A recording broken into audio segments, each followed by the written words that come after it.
AP ప్రజలకు good news. ముఖ్యంగా అమరావతి రాజధాని రైతులకు ఇది శుభవార్త అని చెప్పవచ్చు.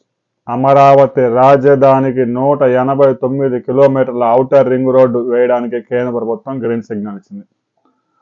ఔటర్ రింగ్ రోడ్డు నిర్మాణానికి అయ్యే ప్రతి పైసా కేంద్ర ప్రభుత్వం ఖర్చు చేసేందుకు ముందుకు వచ్చింది. ఇప్పటికే డిపిఆర్ సిద్ధమైంది. అలైన్మెంట్లో కేవలం 4 ప్రాంతాల్లో మాత్రమే కొద్దిగా మార్పులు వస్తూ ఉన్నాయి. ఎందుకంటే ఒక ప్రాంతంలో గోడౌన్ నిర్మించారట, మరో ప్రాంతంలో ఎవడో చెరువు దిగాడు, ఇక మరొక ప్రాంతంలో కూడా ఇల్లు వచ్చాయి. ఎప్పుడో 7 సంవత్సరాల కిందట వేసిన అలైన్మెంట్ కాబట్టి ఈ 7 సంవత్సరాల్లో ఇవి పుట్టుకొచ్చాయి. మిగతా ప్రాంతంలో ఎక్కడా కూడా నిర్మాణాలు రాలేదు. ఇప్పటికే డ్రోన్ సర్వే కూడా పూర్తి చేశారు. ఇక కేంద్ర ప్రభుత్వం రాష్ట్ర ప్రభుత్వాన్ని ఒక విషయం మాత్రం అడిగింది, స్టేట్ జిఎస్టీ రద్దు చేయండి అని అడిగింది. వెంటనే రాష్ట్ర ప్రభుత్వం కూడా 1656 కోట్ల రూపాయల ఎస్జిఎస్టీ రద్దు చేసింది. స్టేట్ జిఎస్టీ రద్దు అయిపోయింది. ఇక కేంద్ర ప్రభుత్వం రాబోయే 2 నెలల్లో నోటిఫికేషన్ వేసి భూసేకరణ మొత్తం 5200 ఎకరాల్లో 1800 ఎకరాలు ఫారెస్ట్ ల్యాండ్ ఉంది. మిగతా ల్యాండ్ ప్రైవేట్ ల్యాండ్ కొనుగోలు చేయాల్సి ఉంటుంది. కొన్ని ప్రభుత్వ భూములు ఉన్నాయి, కొన్ని ఫారెస్ట్ ల్యాండ్స్ ఉన్నాయి. ప్రైవేట్ ల్యాండ్ కొనుగోలు చేసేందుకు దాదాపుగా 1800 కోట్ల రూపాయలు ఖర్చు చేయబోతున్నారు. రాబోయే 5-6 నెలల్లో భూసేకరణ ప్రక్రియ పూర్తి చేసుకొని దాదాపుగా 189 కిలోమీటర్ల ఔటర్ రింగ్ రోడ్ సంబంధించిన పనులకు టెండర్లు పిలువబోతా ఉన్నారు.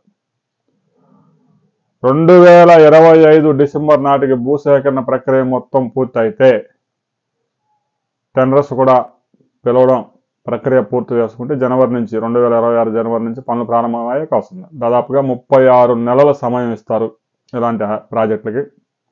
మొత్తం 6 లైన్స్ రాబోతా ఉంది. 22,000 కోట్ల రూపాయలు కేటాయించబోతా ఉన్నారు.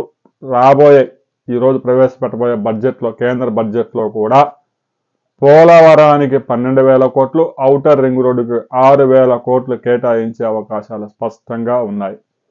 ఇక అమరావతి ఇన్నర్ రింగ్ రోడ్డు విషయంలో మనం ఒక వీడియో చేసాం. చాలా మంది రియల్ ఎస్టేట్ ఏజెంట్లు గబ్బు పట్టించారు.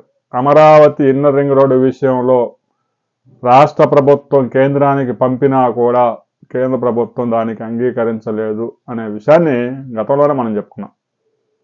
అమరావతి వెస్ట్ బైపాస్ ఇప్పటికే కంప్లీట్ అయింది. ఔటర్ రింగ్ రోడ్డు కేంద్రం ఆమోదించింది. ఇక ఇన్నర్ రింగ్ రోడ్డు అయితే మాత్రం సందిగ్ధంలో పడింది. ఈ విషయంలో చాలామంది కామెంట్లు చేస్తున్నారు. ఒక పేటీఎం గడ అయితే సిఆర్డిఏలో ఆల్రెడీ భూసేకరణ కూడా నోటిఫికేషన్ విడుదల చేసినట్టు పెట్టారని చెప్తారు. అవన్నీ కాదు. అమరావతి ఇన్నర్ రింగ్ రోడ్డు విషయంలో క్లారిటీ లేదు, కేంద్ర ప్రభుత్వం అంగీకరించడం లేదు.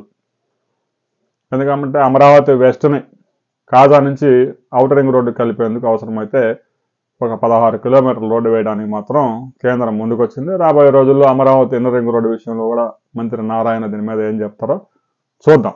ఇక అమరావతి ఔటర్ రింగ్ రోడ్డు విషయంలో ఏ ప్రాంతాల్లో మార్పులు వస్తూ ఉన్నాయనే విషయంతో మరో వీడియోలో తెలుసుకుందాం. వీడియోని లైక్ చేయండి, షేర్ చేయండి, సబ్స్క్రైబ్ చేసుకోండి.